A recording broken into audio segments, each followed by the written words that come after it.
মানুষের সামনে বিচার রাখলাম, আমি জনগণের সামনে বিচার রাখলাম, আমি ঢাকা ৮-এর ভোটারদের সামনে বিচার রাখলাম।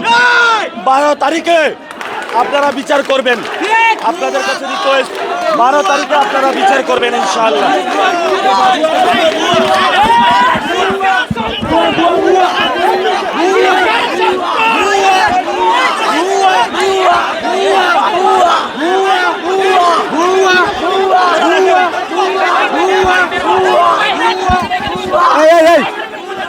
ভাই